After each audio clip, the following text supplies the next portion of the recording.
അങ്ങനെ സംസ്ഥാനത്തെ 7 ജില്ലകളിലെ തദ്ദേശ സ്ഥാപനങ്ങൾ ഇന്ന് ജനവിധി തേടുകയാണ്. തിരുവനന്തപുരം, കൊല്ലം, പത്തനംതിട്ട, ആലപ്പുഴ, കോട്ടയം, ഇടുക്കി, എറണാകുളം തുടങ്ങിയ 7 ജില്ലകളിലാണ് ആദ്യഘട്ട തെരഞ്ഞെടുപ്പ് നടക്കുന്നത്. രാവിലെ 6 മണിക്ക് സ്ഥാനാർത്ഥികളുടെയും ഏജന്റുമാരുടെയും സാന്നിധ്യത്തിൽ മോക്ക് പോൾ നടത്തിയതിന്റെ ഫലം പരിശോധിക്കും.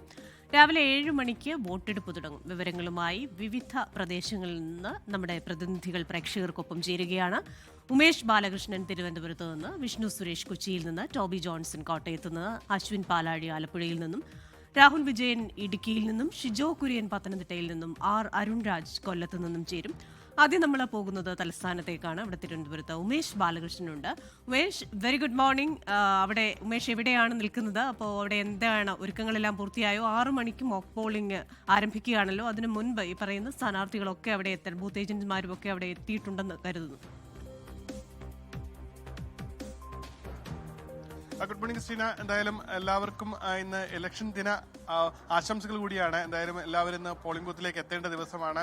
സമ്മതിദാന അവകാശം എന്നുള്ളത് ഏറ്റവും നിർണായകമാണ്. ഞാനിപ്പോൾ ഉള്ളത് തിരുവനന്തപുരത്തെ കുന്നുകുഴി, വഞ്ചിയൂർ വാർഡുകളെല്ലാം പ്രവർത്തിക്കുന്ന ബൂത്തുകളെല്ലാം പ്രവർത്തിക്കുന്ന സെന്റ് ജോസഫ് സ്കൂളിലാണ്. സെന്റ് ജോസഫ് സ്കൂളിൽ തന്നെ ഒരു രസകരമായ ഒരു ബൂത്ത് കൂടിയുണ്ട്. അത് പിങ്ക് ബൂത്താണ്. ഇവിടെയുള്ള എല്ലാ പോളിംഗ് ഓഫീസർമാരും സ്ത്രീകളായിരിക്കും. അപ്പം പൂർണ്ണമായി സ്ത്രീ സൗഹൃദം എന്ന നിലയിലാണ് ഈ പിങ്ക് ബൂത്തുകൾ ഒരുക്കിയിരിക്കുന്നത്. ഇപ്പോൾ ബൂത്ത് ഏജന്റുമാരും എല്ലാവരും എത്തിയിട്ടുണ്ട്. ആദ്യഘട്ടം എന്ന നിലയിൽ ഈ മോക്ക് പോളിംഗ് ആണ്. മോക്ക് പോളിംഗ് സ്ഥാനാർത്ഥികൾ ആവശ്യമെങ്കിൽ എത്താം. ബൂത്ത് ഏജന്റുമാർ എത്തി. ബൂത്ത് ഏജന്റുമാരുടെ മുന്നിൽ ഇതുമായി ബന്ധപ്പെട്ടുള്ള വോട്ടിംഗ് മെഷീനുകൾ അത് കൃത്യമായി പ്രവർത്തിക്കുന്നുണ്ടോ, അതുമായി ബന്ധപ്പെട്ടുള്ള എന്തെങ്കിലും സംശയങ്ങളുണ്ടോ തുടങ്ങിയ കാര്യങ്ങൾ ആണ് ആദ്യഘട്ടത്തിൽ മോക്ക് പോളിംഗിലൂടെ നടപ്പാക്കുന്നത്. മോക്ക് പോളിംഗിൽ ഏതെങ്കിലും രീതിയിൽ ഒബ്ജക്ഷനോ അല്ലെങ്കിൽ പരാതികളോ ഉണ്ടായെങ്കിൽ ആ മോക്ക് പോളിംഗ് ഘട്ടത്തിൽ, അതായത് ആദ്യ 1 മണിക്കൂർ 6 മണി മുതൽ 7 മണി വരെയാണ് ഈ മോക്ക് പോളിംഗ്. മോക്ക് പോളിംഗിൽ മനസ്സിലാക്കാനും അതുമായി ബന്ധപ്പെട്ടുള്ള എന്തെങ്കിലും പരിഹാരം കാണണമെങ്കിൽ അത് സാങ്കേതികമാകട്ടെ മറ്റെന്തെങ്കിലും സംശയങ്ങളാകട്ടെ അതിനെല്ലാം സമയമുണ്ട്. അതാണ് മോക്ക് പോളിംഗ് ഘട്ടം. ആ മോക്ക് പോളിംഗ് ഘട്ടം കഴിഞ്ഞ് കഴിഞ്ഞാൽ കൃത്യം 7 മണിയോടുകൂടി തന്നെ പോളിംഗ് ആരംഭിക്കും. പോളിംഗ് ആരംഭിച്ചു കഴിഞ്ഞാൽ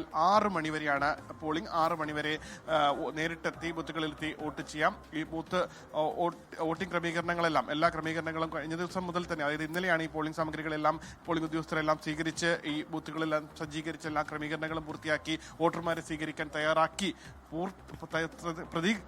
കൃത്യമായ ക്രമീകരണങ്ങളെല്ലാം പൂർത്തിയാക്കി കാത്തിരിക്കുകയാണ്. മിഠായി എല്ലാം വെച്ചിട്ടുണ്ട്. മിഠായിയും ഇവിടെ വരുന്ന പോളിംഗ് വോട്ടർമാർക്ക് നൽകാനാണ് എന്നാണ് മനസ്സിലാക്കുന്നത്. ഈ മിഠായി എല്ലാം നൽകി ഇത്തരത്തിൽ സമ്മതിദാന അവകാശം അത് കൃത്യമായി സന്തോഷത്തോടെ പൂർത്തീകരിച്ച് പോകാൻ വേണ്ടിയുള്ള ക്രമീകരണങ്ങളാണ് ഒരുക്കിയിരിക്കുന്നത്. എന്തായാലും മാഡം ഒരു നിമിഷം, നമുക്ക് ഈ പിങ്ക് ബൂത്ത് എന്താ ഉദ്ദേശിക്കുന്നത്? പിങ്ക് ബൂത്ത് എന്ന് പറഞ്ഞാൽ സ്ത്രീ സൗഹാർദ്ദ ബൂത്ത്. സ്ത്രീകൾക്ക് യാതൊരു ബുദ്ധിമുട്ടും ഇല്ലാതെ വോട്ട് ചെയ്യാനും മടങ്ങിപ്പോകാനും ഉള്ള സൗകര്യം ഒരുക്കുക എന്നുള്ളതാണ് പിങ്ക് ബൂത്ത് കൊണ്ട് ഉദ്ദേശിക്കുന്നത്. ഈ നിലവിൽ ഈ ക്രമീകരണങ്ങളെല്ലാം പൂർത്തിയായി വലിയ ശക്തമായ മത്സരം നടക്കുന്ന ഒരു കോർപ്പറേഷനാണ് തിരുവനന്തപുരം കോർപ്പറേഷൻ. തിരുവനന്തപുരം കോർപ്പറേഷന്റെ ഭാഗമാണ്. തിരുവനന്തപുരം കോർപ്പറേഷനിൽ തന്നെ ഏകദേശം 101 വാർഡുകളുണ്ട്. 101 വാർഡുകളിൽ ഇത്തവണ ശക്തമായ മത്സരം നടക്കുന്നുണ്ട്. ഈ 3 മുന്നണികളും LDFും UDFും BJPയും NDAയും ശക്തമായി തന്നെ മത്സരരംഗത്തുണ്ട്. 247 സ്ത്രീകൾ തിരുവനന്തപുരം കോർപ്പറേഷനിൽ മത്സരിക്കുന്നുണ്ട്. പുരുഷന്മാർ 237ആണ്. തിരുവനന്തപുരം ജില്ല പരിശോധിച്ചാൽ തിരുവനന്തപുരം ജില്ലയിലാകെ 6310 സ്ഥാനാർത്ഥികൾ മത്സരിക്കുന്നുണ്ട്. 1838 വാർഡുകളിലേക്ക് വിജയ സാധ്യത തേടിയാണ് 6310 സ്ഥാനാർത്ഥികൾ മത്സരിക്കുന്നത്. എല്ലാ ക്രമീകരണങ്ങളും പൂർത്തിയാക്കി. മോക്ക് പോളിംഗ് പൂർത്തിയാക്കി കഴിഞ്ഞാൽ ഇനി 7 മണിയോടുകൂടി പോളിംഗ് ആരംഭിക്കും. എന്തായാലും ക്രമീകരണങ്ങളെല്ലാം പൂർത്തിയാക്കി ഈ വോട്ടർമാരെ കാത്തിരിക്കുകയാണ് ഓരോ പോളിംഗ് ഉദ്യോഗസ്ഥരും. ക്രിസ്റ്റീന, അങ്ങനെ ഒരു സ്ത്രീ സൗഹൃദ പിങ്ക് ബൂത്തിൽ നിന്നാണ് ഉമേഷ് ബാലകൃഷ്ണൻ വിശദാംശങ്ങളുമായി ചേർന്നത്. ഇനി നമ്മൾ പോകുന്നത് കോട്ടയത്തേക്കാണ്. കോട്ടയത്ത് ടോബി ജോൺസൺ ഉണ്ട്. Toby, very good morning. കോട്ടയത്ത് ഏത് ബൂത്തിലാണ് ടോബി നിൽക്കുന്നത്? എല്ലാ കാര്യങ്ങളും സജ്ജമായെന്ന് വിശ്വസിക്കുന്നു. അപ്പോൾ നമ്മുടെ ഉമേഷ് കാണിച്ച പിങ്ക് ബൂത്തിൽ വോട്ടേഴ്സിനായി മധുരമൊക്കെ വെച്ചിട്ടുണ്ട് എന്ന് പറയുന്നു. കോട്ടയത്തെ ഒരു വിശദാംശങ്ങൾ. ക്രിസ്റ്റീന, തീർച്ചയായിട്ടും എല്ലാ ഒരുക്കങ്ങളും പൂർത്തിയായി കഴിഞ്ഞിരിക്കുന്നു.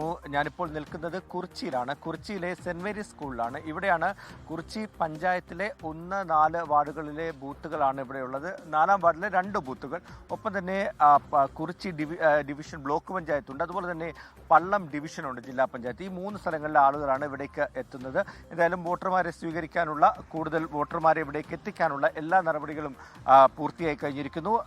ഉമേഷ് പറഞ്ഞതുപോലെ തന്നെ കൃത്യം 6 മണിക്ക് ഈ മോക്ക് പോളിംഗ് നടക്കും. അതിനുശേഷമായിരിക്കും പോളിംഗിലേക്ക് 7 മണിയോടുകൂടി കടക്കുക. എന്തായാലും എല്ലാ സജ്ജീകരണങ്ങളും തയ്യാറായി കഴിഞ്ഞിരിക്കുന്നു വോട്ടിങ്ങിന് വേണ്ടിയുള്ളത്.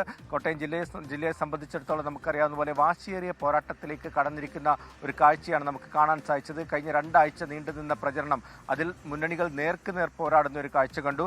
ഇപ്പോൾ നമുക്ക് ലഭിക്കുന്ന വിവരമനുസരിച്ച് 16,41,249 പേരാണ് വിധിയെഴുതുക എന്നുള്ളൊരു വിവരം നമുക്ക് ലഭിക്കുന്നുണ്ട്.